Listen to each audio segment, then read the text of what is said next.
The Professor's Funhouse. From its humble cable access beginnings in 1981 to its public television and network debuts, this is the show that would become one of the most beloved children's programs of our time. Combining education, comedy, and stories with morals, this was the half hour which would lay the groundwork for the Saturday mornings of the next 20 years.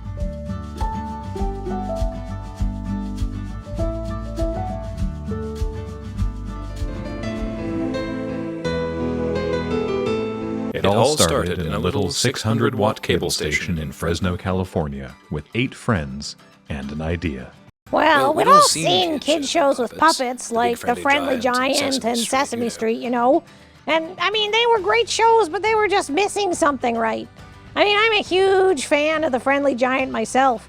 I used to do impressions of Rusty the Rooster as part of my stand-up act.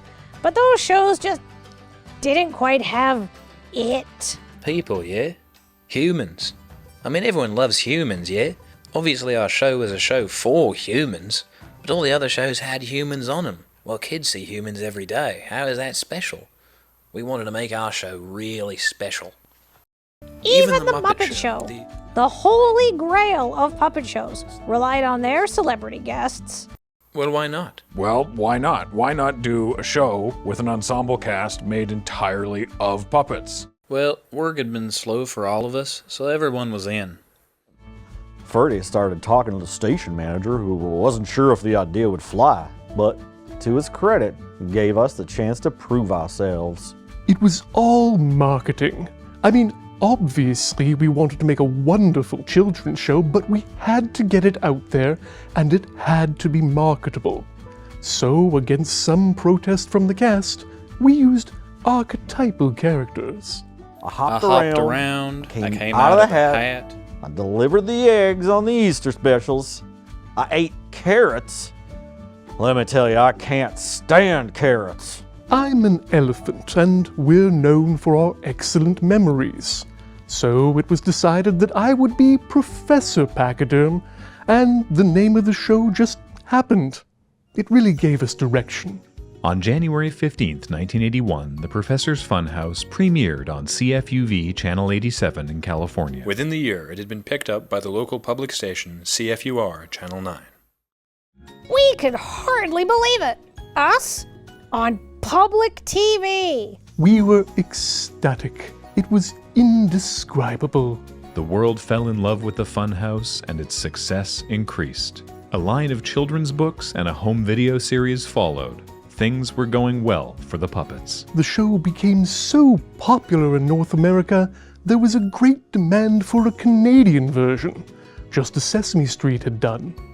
Being from Canada myself, I thought the idea was great, so I really pushed for it. And so The Professor's Funhouse Canada was born, featuring skits and scenes from the American series with additional segments featuring new friend Chuck the Beaver. The world is a wide and wonderful place, and that's why we've come here today to Sudbury, Ontario, and the world's largest nickel mine. Well, you know, the audition process was real hard, huh?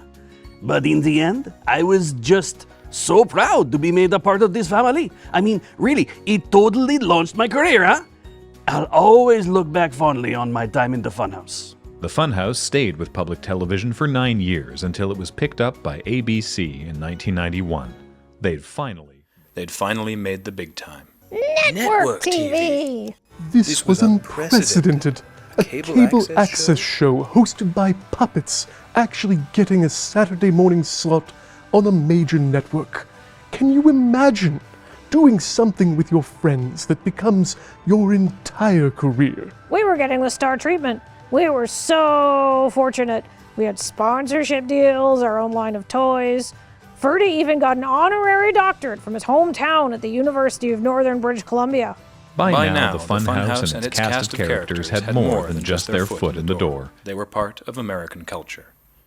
Kids had grown up watching them, and a new generation was enjoying their classic brand of fun.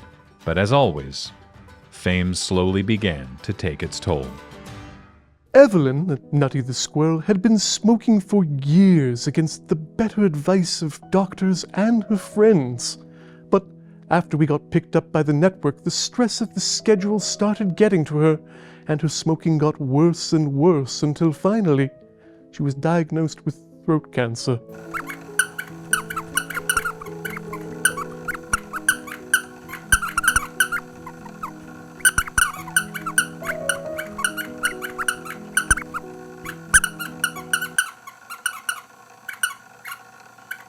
But Evelyn's condition was not the only problem the show would endure on their first 2 years on ABC.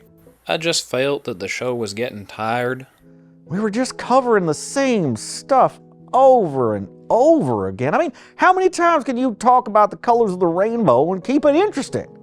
We'd already done it, so I felt it was time for me to move on. Obviously, none of us wanted to see him go, but we wished him well with whatever endeavor he put his mind to. As the Funhouse carried on without him, Ernest's variety show, which included a trick in which he pulled a magician from a hat, enjoyed a successful off-Broadway run and was later adapted into a movie that ranked in the top 10 films of 1998. But the biggest blow to the inhabitants of the Funhouse would happen in 1994, when Stanley, the Funhouse's Carl Koala, was tragically killed in an auto collision on March 30th of that year. Nobody could have seen it coming. We were in shock. Production just shut down. I was in New York at the time working on my show. When I flipped on the news that night, there was Stanley. Cover story. I just dropped the remote and cried. Ernie shut down his show for a week and flew in for the funeral. There must have been 5,000 people there. We got so many letters of condolence, we shut ourselves up for 3 days and read every one of those letters. Only then did we realize how many people we've touched over the years. There were letters from parents who'd watched the show with their children, teenagers who had grown up with us, even 3- and 4-year-olds writing in crayon that they'd hope he got better. I'm sorry. With 3 less cast members than when they joined the network lineup, The show limped on for one last season, and finally, with a 1-hour special bringing all surviving members together for the last time, the Funhouse closed its doors forever. But the memories of this wonderful show will live on in the hearts and minds of children and adults alike.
Children, are you familiar at home with the concepts of limits? Because I'm just about at mine. Ooh.